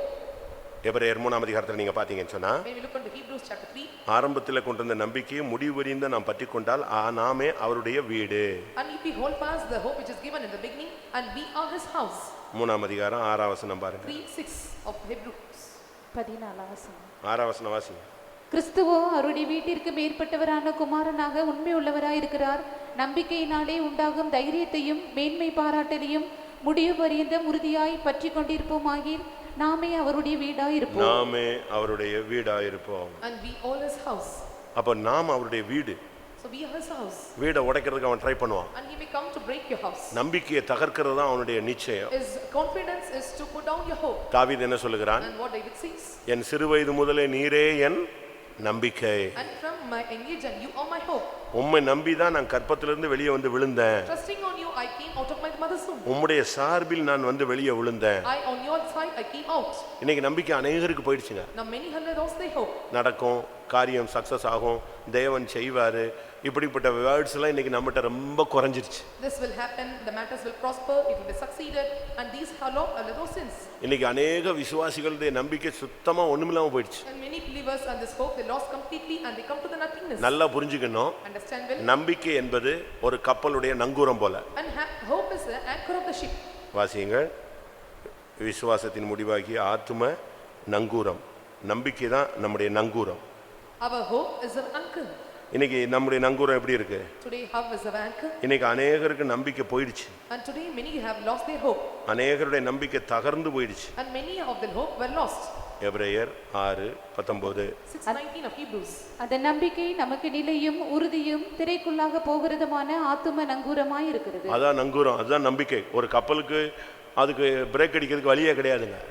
And that is our hope and that is our anchor. There is no way for the ship to break down. ஒரு இடத்து break அடிச்சு நிப்பாட்டுறதுக்கு அதுக்கு இடம் கிடையாது. And you don't have the power or to way to break and to stand. அதனால நிக்குது கப்பல். And so it was standing. எப்படி நிக்குது? How it stands? சொல்லுங்க. நங்கூரம் தான். And how it stops and அதுதான் அதை நிப்பாட்டக்கூடிய சக்தி. and the anchor is the power to stop the அப்ப ship. இந்த மார்க்கத்துல வந்துட்ட பிறகு நமக்கு நம்பிக்கை போயிடவே கூடாது. After coming to this way and our hope should not be lost. ஒருவேளை நம்பிக்கை குறையலாம், ஆனா இழந்து போயிட கூடாது. Sometimes we may decrease in our hope but we should not lose our hope. கடைசி வரைக்கும் அந்த நம்பிக்கையிலே நீ நிக்கணும். Until the end you have to stand in the hope. சரிதானா?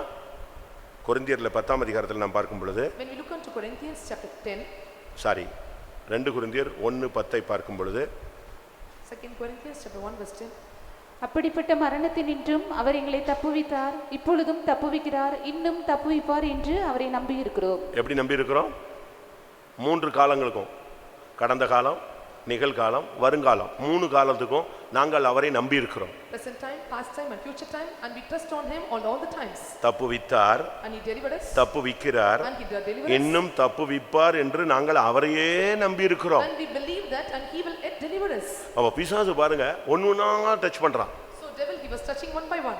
முதலாவது பாடுகளின் ஜீவியம், And first he touched the life of suffering. இரண்டாவது சுமக்கிற ஜீவியம், And second, life of carrying. மூணாவது சாந்தமும் மனத்தாழ்மையுமான ஜீவியம், And thirdly, the life of meek and lowly. நாலாவது சோதனைகளை கடக்கிற ஜீவியம், Fourthly, passing over the temptations. ஐந்தாவது உன்னுடைய கீழ்ப்படிதல், Fifthly, your obedience. ஆறாவது உன்னுடைய நம்பிக்கையை அடிச்சு தகர்த்துருவாங்க. And sixthly, he beat over and set asunder your hope. ஒரு காற்று வந்து அந்த வீட்டின் 4 மூலைகளிலும் மோதினது. And the wind blew and struck over the 4 corners of the house. அந்த வீடு பிள்ளைகள் மேல் போய் விழுந்து விட்டது. That house fell upon the children. எப்படி இருக்குன்னு பாருங்க. And see how it would be. இந்த பிள்ளைகள் குமாரர்கள் என்று சொல்லுகிறது ஜெயஜீவியத்தை காண்பிக்கிறது. And here the children and sons means overcoming life. ஒரு ஆண் குழந்தையை நீங்க பைபிள்ல படிக்கும் பொழுது அது ஜெயஜீவியம். When you read about the man child in the Bible, and he is an overcoming life. இது 7 ஆண் குழந்தையை பத்தி சொல்லுகிறது. The Bible says about 7 sons. 7 குமாரர்கள். There were 7 sons. இது பூரண ஜெயஜீவியத்தை காண்பிக்கிறது. And this shows perfect overcoming life. எல்லா கேரக்டர்லயும் உனக்கு ஒரு ஜெயஜீவியம் இருக்கும். கடைசில பிசாசு இந்த ஜெயஜீவியத்தை அடிப்பான். டப்பு டப்பு டப்பு தட்டி ஆரம்பிச்சு. You will have the overcoming life in every characters at last, and he will come and cut asunder or beat over your character of overcoming life. கடைசில உன்னுடைய ஜெயஜீவியத்துல வந்து கை வைப்பான். At last, and he will place your hands upon the overcoming life. உனக்கு கொஞ்சம் கொஞ்சமா பரிசுத்தத்தின் மேல பிடி இல்லாம போய்டும். And little by little, and you will not have the clutches or hold over. Holiness உனக்கு கொஞ்சம் கொஞ்சமா குறையும். And holiness will be decreased little by little. பரிசுத்தம் இல்லாமல் ஒருவனும் தேவனை தரிசிப்பதில்லை. Without which holiness and no man shall see the Lord. அவனுடைய target அதுதான். கடைசில உன்னுடைய ஜெயஜீவியத்தை நஷ்டப்படுத்துவான். And that is his target, and he will count close the overcoming life at the end. இது அநேகருடைய விசுவாசிகள் பின்மாறி போனவங்கள நீங்க பாருங்க. And you can see many that were backslided. பின்மாறி போன ஊழியக்காரங்க, பின்மாறி போன நல்ல விசுவாசிகளை பாருங்க, கொஞ்சம் கொஞ்சமா அப்படியே கீழே போயிட்டு இருப்பாங்க. And look unto the believers and servants of God, they were turned over or turned back, and little by little, and they are decreasing their life. ஒன்னொன்னா டச் பண்ணுவாங்க அவன். And little by little or one by one, he will touch you. அவனுக்கு அதுல தான் அவனுடைய டார்கெட்டே அதுதான். And that is his target. உன்னுடைய character வைஸா உன்னை குறைச்சிக்கிட்டே போகணும். By character wise, and he will come and chase after you. அடுத்து குமாரத்திகளை டச் பண்றான். And nextly, he touched the daughters. 7 குமாரர்கள் 3 குமாரத்திகளையும் கொன்னுட்டான். 7 sons and 3 daughters. இந்த குமாரத்திகள் என்று சொல்லும் பொழுது When you see about the daughters, ஒன்று பிரதிஷ்டைன்னு சொல்லலாம், one shows consecration, மற்றொன்று சுதந்திரம்னு சொல்லலாம். and secondly we can see inheritance. யோபு 42ஆம் அதிகாரத்தை பார்க்கும் பொழுது When we look at the Job chapter 42, அந்த மறுபடி பிறந்த பிள்ளைகளுக்கு அவன் சுதந்திரம் கொடுத்தான். so the children that were delivered again once again given the அதேபோல inheritance to them. சௌந்தரியமான பிள்ளைகள் யாருமே கிடையாது. And there were no one so beautiful in countenance like them. 42 யோபு 42:15. 42:15 of Job. தேசத்தில் எங்கும் யோபின் குமாரத்திகளைப் போல் சௌந்தரியமான பெண்கள் காணப்படவில்லை. அவர்கள் தகப்பன் அவர்கள் சகோதரரின் நடுவிலே அவர்களுக்கு சுதந்திரம் கொடுத்தான். இதுதான் அவனுடைய மெயின் டார்கெட் வந்து உன்னுடைய சௌந்தரியத்தை அழிப்பான். And this is his main target, and he will come out of none of your comely or your features. சௌந்தரியம்னா என்ன? And what is the meaning of comeliness? நம்முடைய வெளியரங்கமான அழகு நமக்கு அழகு கிடையாது. And our outwardly adornment, it is not a beauty or it is a ராஜகுமாரத்தி உள்ளாக பூரண மகிமை உள்ளவள். And the queen, and she was a beauty inward. 45ஆம் சங்கீதத்துல பாருங்க, When we look into Psalm 45, உன் தகப்பன் வீட்டை தாய் வீட்டை எல்லாம் மறந்துடு, அப்பொழுது ராஜா உன் அழகில் பிரியப்படுவார். and forget their father's house and mother's house, and the king shall be beauty, desire in their beauty. 45 10ஆம் வசனம். குமாரத்தியே கேள், நீ உன் செவியை சாய்த்து சிந்தித்துக்கொள், உன் ஜனத்தையும் உன் தகப்பன் வீட்டையும் மறந்துவிடு. அப்பொழுது ராஜா உன் அழகில் பிரியப்படுவார், அவர் உன் ஆண்டவர், ஆகையால் அவரை பணிந்துகொள். தீரு குமாரத்தை காணிக்கை கொண்டு வருவாள், ஜனங்களில் ஐஸ்வர்யவான்களும் உன் தயவை நாடி வணங்குவார்கள். ராஜகுமாரத்தி உள்ளாக பூரண மகிமை உள்ளவர். ராஜகுமாரத்தி உள்ளாக பூரண மகிமை, அதாவது சௌந்தரியம் என்பது வெளியரங்கமான சௌந்தரியம் வீண். The outward beauty is vain.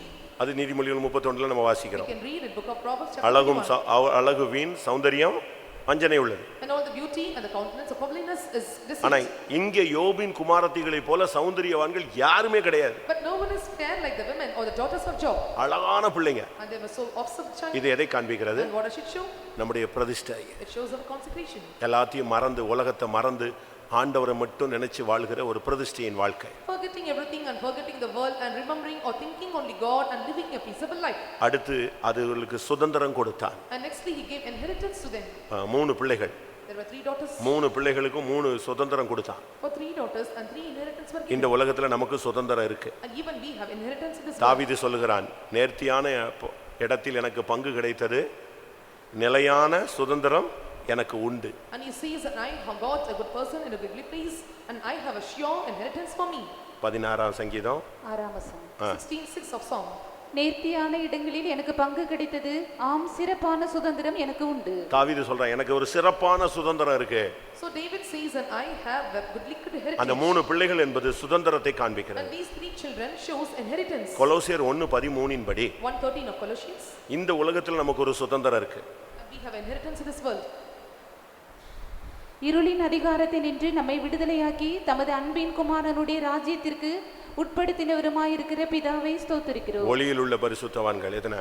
12ஆம் வசனம். 12ஆம் வசனம். ஒளியில் உள்ள பரிசுத்தவான்களுடைய சுதந்திரத்தில் இந்த பங்கெடுப்பதற்கு உலகத்துல உனக்கு ஒளியில் உள்ள பரிசுத்தவான்களுடைய சுதந்திரத்துல உனக்கு பங்கு உண்டு. In this world and you be with the partakers or you have the taking part in the saints in light. எபிரேயர்ல சொல்லி இருக்கிறது, It is said in Hebrews. நிலையான சுதந்திரம். And sure heritage. ஒரு தேவனுடைய பிள்ளைக்கு பரலோகத்துல ஒரு நிலையான சுதந்திரம் For the வைக்கப்பட்டிருக்கு. children of God and they kept a surely heritage அந்த in heaven. அந்த சுதந்திரத்துக்கு தான் நம்ம போய்கிட்டு இருக்கிறோம். So we are traveling or marching towards that அந்த inheritance. சுதந்திரத்தை நம்ம விட்டுற கூடாது. And we should not leave that inheritance. எபிரேயர் 10:34. 10:34 of Hebrews. நான் கட்டப்பட்டிருக்கையில் நீங்கள் என்னை குறித்து பரிதவித்ததுமன்றி பரலோகத்தில் அதிக மேன்மையும் நிலையுள்ளதுமான சுதந்திரம் உங்களுக்கு உண்டென்று அறிந்து உங்கள் ஆஸ்திகளையும் சந்தோஷமாய் கொள்ளையிட கொடுத்தீர்கள். பரலோகத்தில் அதிக மேன்மையும் நிலையுள்ளதுமான சுதந்திரம் உங்களுக்கு உண்டு. In heaven you have a better and enduring substance. இந்த ஒண்ணொண்ணா அடிச்சு வந்து ஜெயஜீவத்தை நஷ்டப்படுத்திட்டு இதனுடைய கடைசி என்ன? உனக்கு மேல சுதந்திரம் கிடையாது. And destroying one by one and he was completely lost this victorious life. உனக்கு மேல இருக்கிற சுதந்திரத்தை உடைக்கிறதுக்கு ட்ரை பண்ணுவான். And he will come to break down the inheritance which is kept above. நான் சொல்றது உங்களுக்கு புரிஞ்சிருச்சுன்னு நான் விசுவாசிக்கிறேன். I believe that I have told you.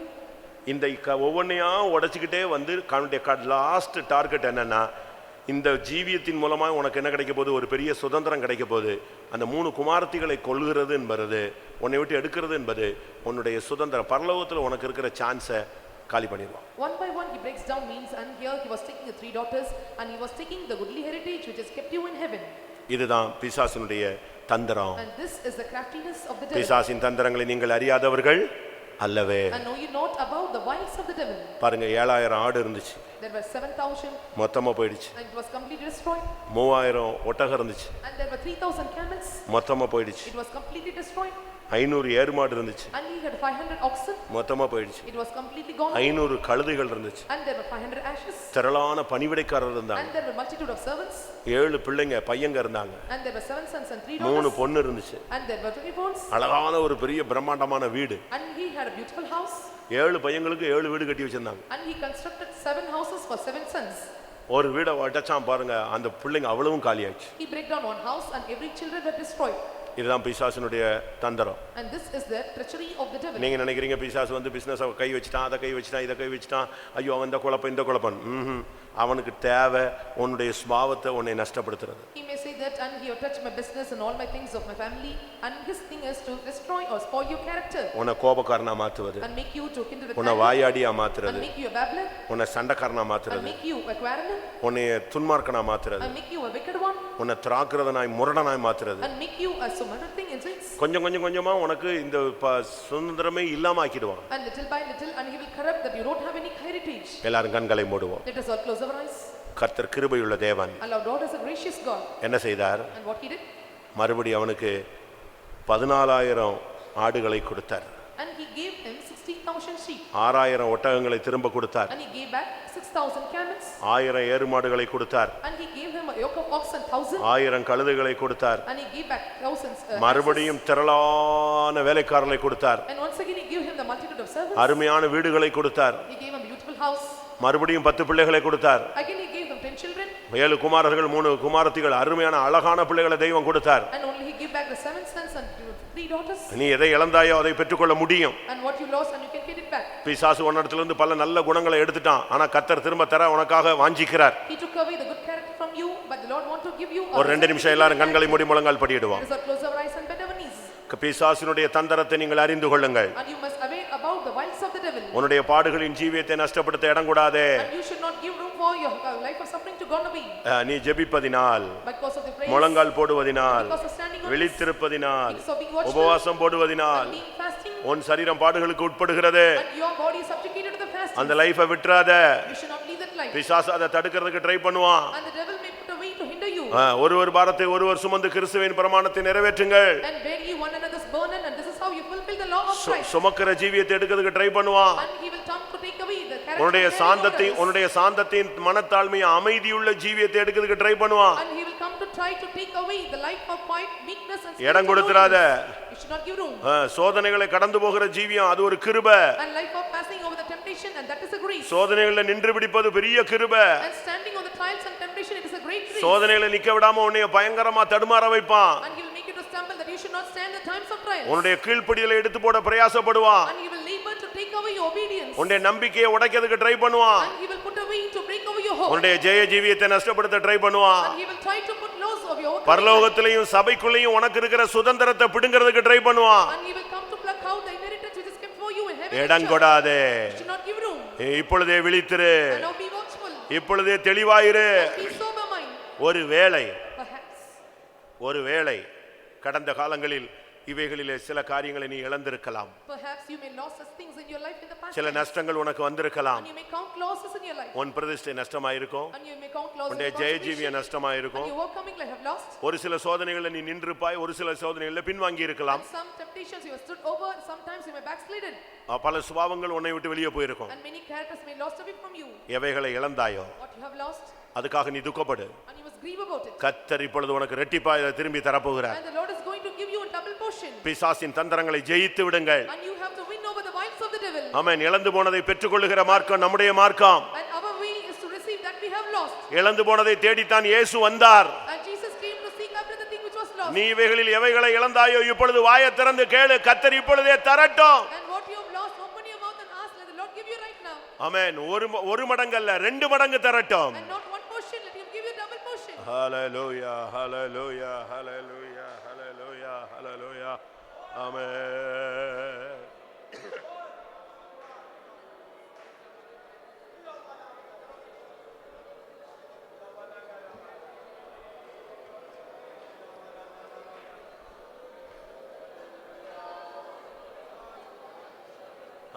Hallelujah. Hallelujah. Hallelujah. Hallelujah. Amen. உங்கள் எத்தனை பேர் இந்த வசனங்கள் மூலமாக உணர்த்தப்படுகிறீர்கள்? Among you, how many are being instructed through the word of God? எனக்கு இருந்த இந்த தாங்கிறது, சுமக்கிறது, பாடுபடுறது, ஜெபத்தில் இருப்பது, சோதனைகளை சகிப்பது, கீழ்ப்படிதல், இப்படி பல காரியங்கள்ல நான் அநேக காரியத்தை கடந்த கால சூழ்நிலைகளில் இழந்திருக்கிறேன் அப்படின்னு ஒத்துக்கொள்றவங்க எத்தனை பேர்? How many are able to agree with, and I have lost the character of carrying over others and character of bearing and standing in temptations and carrying over all these things? தேவன் இந்த மாலை வேளையில இதை குறித்து பேசுனதுக்கு காரணம் அதை உங்களுக்கு வெளிப்படுத்துறதுக்கு The தான். reason for the Lord to speak in this evening time is to manifest or reveal unto you. ஆனா கிருபையுள்ள தேவன் யோபுவுக்கு திருப்பி கொடுத்தார். But the gracious Lord had turned back everything to Job. இப்போ நீ முழங்கால நின்னு கேட்டா கர்த்தர் உனக்கும் தருவார். When you ask and standing on knees, and the Lord will return back to you. சும்மா தர மாட்டார், ரெட்டிப்பாய் தருவார். And he will not give you simply, he will give in double portion. கேட்டு பெற்றுக்கொள்ளுங்கள். Ask and receive from him.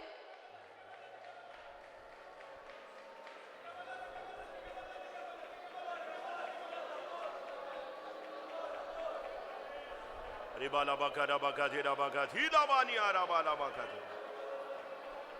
உந்தனின் பரிசுத்தம் இரக்கம் தாழ்மையுமே எந்தனின் வாஞ்சை அதுவே. உந்தனின் பரிசுத்தம் இரக்கம் தாழ்மையுமே எந்தனின் வாஞ்சை அதுவே. தந்திடும் அனுதினம் கிருபை வல்லமை இந்த உம்மோடு நடக்க. தந்திடும் அனுதினம் கிருபை வல்லமை இந்த உம்மோடு நடக்க. உந்தனின் பரிசுத்த இரக்கம் தாழ்மையுமே எந்தனின் வாஞ்சை அதுவே. உந்தனின் பரிசுத்த இரக்கம் தாழ்மையுமே எந்தனின் வாஞ்சை அதுவே. தந்திடும் அனுதினம் கிருபை வல்லமையும் இந்த உம்மோடு நடக்க. தந்திடும் அனுதினம் கிருபை வல்லமையும் இந்த உம்மோடு நடக்க. உந்தனின் பரிசுத்த இரக்கம் தாழ்மையுமே எந்தனின் வாஞ்சை அதுவே. உந்தனின் பரிசுத்த வீரகம் தாழ்மையுமே எந்தனின் வாஞ்சை இதுவே தந்திடும் அனுதினம் கிருபை வல்லமையும் இந்த இவுமோடு நடக்க தந்திடும் அனுதினம் கிருபை வல்லமையும் இந்த இவுமோடு நடக்க தந்திடும் அனுதினம் கிருபை வல்லமையும் இந்த இவுமோடு நடக்க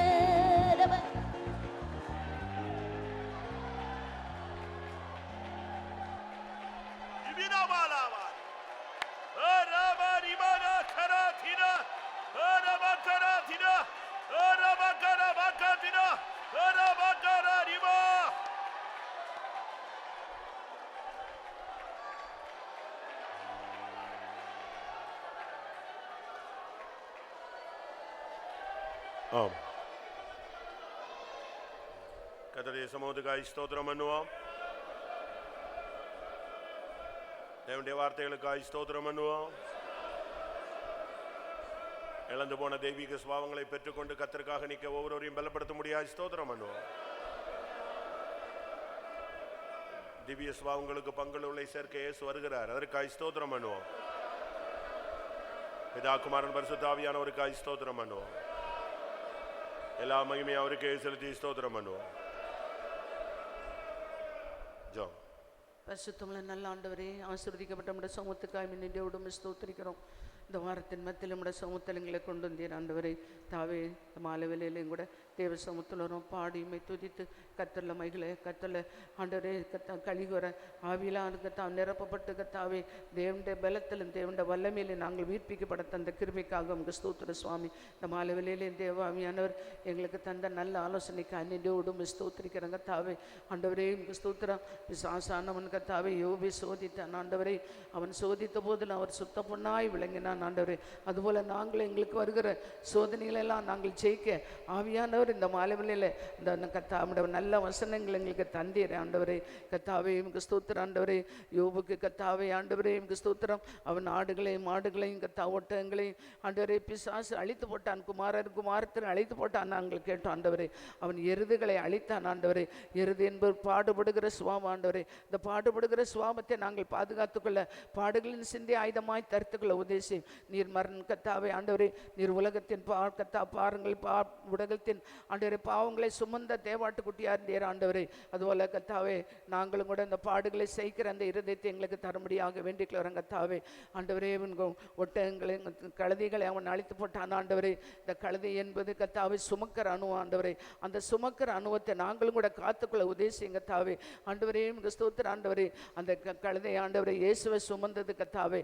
ஆண்டவரே ஸ்தோத்திர நாங்களும் கூட அந்த கழுதை போல் அந்த தாயின் எங்களுக்கு நீர் தாயின் தகப்பனுமா இந்த வனாந்தரத்தில் எங்களை சுமக்கிறவராக இருக்கிறீர் ஆண்டவரே. அந்த சுமக்கிற அனுபவத்தை நாங்களும் கூட காத்துக்குள்ள எங்களுக்கு நீர் உதவி செய்யுங்க கத்தாவே. ஆண்டவரே மோசையும் கூட கத்தாவே ஜனத்தின் பாரத்தை சுமக்க முடியாது என்று சொன்னான் ஆண்டவரே. அதுபோல் நாங்கள் இராதபடி ஜனத்தின் பாரத்தை சுமக்கிறவர்களா எங்களை மாற்ற முடியாக வேண்டிக்கிறோம். அவன் ஆடுகளை அழித்து போட்டான் ஆண்டவரே. ஆடு என்பது கத்தாவே ஆண்டவரே ஸ்தோத்திரம் சாந்தமும் அமைதலும் உள்ளதான ஜீவியத்தை குறிக்கிறது. நாங்களும் கூட நீர் வாய் தருவாத ஆட்டுக்குட்டி போற சாந்தம் உள்ளவராய் அமைதலுள்ளா இருந்த போதில் நாங்களும் கூட அந்த சாந்தத்தை அமைதலை நாங்கள் காத்துக்கொள்ள எங்களுக்கு நீர் உதவி செய்யுங்க கத்தாவே. ஆண்டவரே ஸ்தோத்திரம். ஒட்டகங்களை கத்தாவே ஆண்டவரை அழித்து போட்டான் ஆண்டவரே. அந்த ஒட்டகம் என்பது கத்தாவே பாலைவனத்தில் கத்தாவே பாடுபடுகிறதான சுவாமம். இந்த பாடுபடுகிற ஆவியை நாங்கள் காத்துக்கொள்ள உதவி செய்யுங்க கத்தாவே. வேலைக்காரரை குறித்து கேட்டோம் ஆண்டவரே. அவர்கள் கீழ்ப்படிந்தார்கள் ஆண்டவர். கீழ்ப்படிதலின் ஆவி எங்களுக்கு தரும்படியாக வேண்டிக்கிறோம் ஆண்டவரே. அவர் கத்தாவே குமாரரை 7 குமாரரில் 3 குமாரத்திலும் காற்று அடித்து கொண்டு போட்டது ஆண்டவரே. நாங்கள் இயேசுவாகி உண்மையில் மாத்திரம் நாங்கள் நம்பிக்கை வைத்து எங்களை என்ன புசல் காட்டுகள் போய் என்ன வந்தாலும் உண்மையில் மாத்திரம் நான் நம்பிக்கையாக இருந்து கத்தாவை நாங்கள் ஜெயித்த பற்றுக்கள் உதவி செய்யும். 7 என்பது பூர்ணத்தை குறிக்கிறது கத்தாவே. நாங்கள் பூர்ண ஜெயமுள்ளவர்களாய் மாற்ற ஆண்டவரே. அவனுக்கு 3 குமாரத்திகள் இருந்தார்கள் ஆண்டவரே. அவர்கள் அளவுள்ளவர்கள் ஆண்டவரே. எங்களுடைய பிரதிஷ்டன் ஜீவித்தை காத்துக்குள்ள உதவி செய்யும் கத்தாவே. அவர்களுக்கு சுதந்திரம் கொடுத்தான் ஆண்டவரே. எங்களுக்கும் கூட கத்தாவே பரலோகத்தில் மேன்மையான சுதந்திரத்தை எங்களுக்கு வைத்திருக்கிறீர் ஆண்டவரே. இந்த மேன்மையான சுதந்திரத்தை நாங்களும் கூட பெற்றுக்கொள்ள இந்த நாட்கள் உதவி கேட்ட வார்த்தையினுடைய ஜீவித்து பரிசுத்தமாக்கப்பட்டு உண்மை சந்திக்க தகுதிப்படுத்தும் இயேசுவின் நாமத்தில் வேண்டிக்கிறோம் பிதாவே. ஆமென். நம்முடைய கர்த்தராகிய இயேசு கிறிஸ்துவின் கிருபையும் பிதாவாகிய தேவனுடைய அன்பும் பரிசுத்தாவின் ஐக்கியமும் நம்ம அனைவரும் சகல பரிசுத்தமாங்களோட கர்த்தராகிய இயேசு மகிமையிலே வெளிப்படும் மட்டும் இருப்பதாக. அல்லேலூயா. ஆமென். ஸ்தோத்திரம்.